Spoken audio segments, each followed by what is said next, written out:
Richard takes the extremist position that Jesus of Nazareth never even existed, that there was no such person in history. This is a position which is so extreme that to call it marginal would be an understatement. It doesn't even appear on the map of contemporary New Testament scholarship. Oh, here we go. Javi's asking, do you believe in the historical Jesus? That's a good question. Yeah, I was thinking about writing a book about this because I get the question a lot, and I unfortunately get quoted as someone who thinks that Jesus didn't exist, which I think is really very strange because I've written an entire book on what Jesus said and did. Okay. and for him to say and do anything, he had to exist. So I don't think there's any serious historian who doubts the existence of Jesus.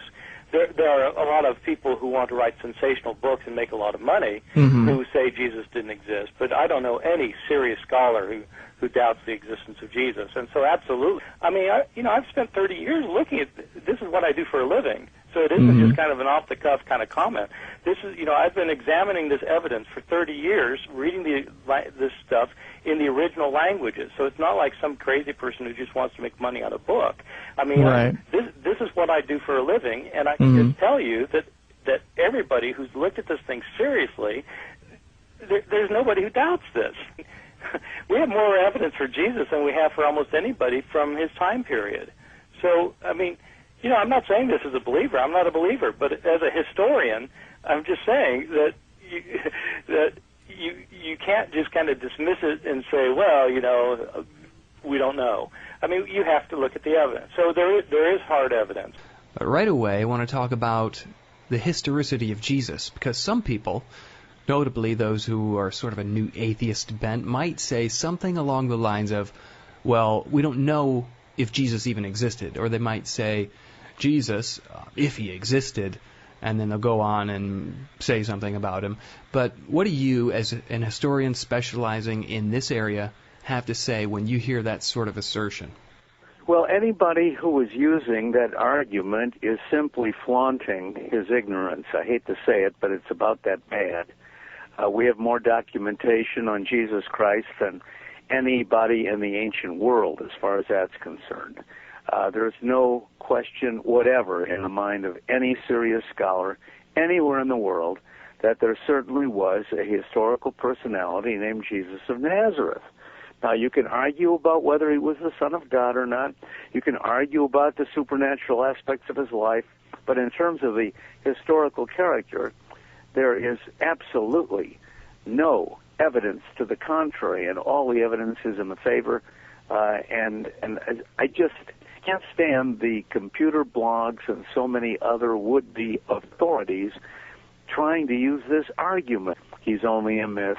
He never lived. Well, that's simply ridiculous on the face of the facts. Well, I mean, you can always make pejorative-type responses on a question like this, but I would say with very, very few exceptions, virtually no scholar doubts or denies that Jesus existed. Now, I can think of a couple. G.A. Wells, but he's out of his field. He's a professor of German, but he's well known for this view. And a philosopher, Michael Martin, who even acknowledges, he says, since this is a very unpopular position, he said, I will not use it in my work. So they even acknowledge, Martin in particular, acknowledges the paucity of professors who take this view. And when I say critical scholars, I'm talking about scholars who have terminal degrees in a area that's important. They have peer-reviewed publications, and this is the area, historical Jesus, miracles, resurrection.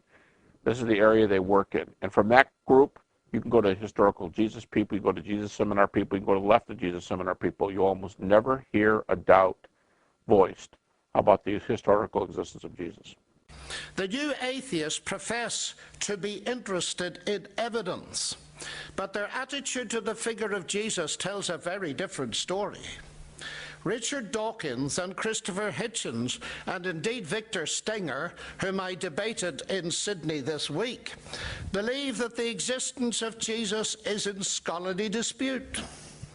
The eminent classicist Professor Graham Clark of the ANU, not a Christian, writes, frankly, I know of no ancient historian who would have a twinge of doubt about the existence of Jesus Christ. The documentary evidence is simply overwhelming. Clearly, the new atheists didn't check, at least with historians, but they did check with some other people. In The God Delusion, Dawkins quotes a certain Professor Wells. Stenger quoted him to me the other night. But neither Dawkins or Stenger tell us that Wells is a professor of German in London. What would Dawkins think, I wonder, if I got my information on biology from a professor of Mandarin?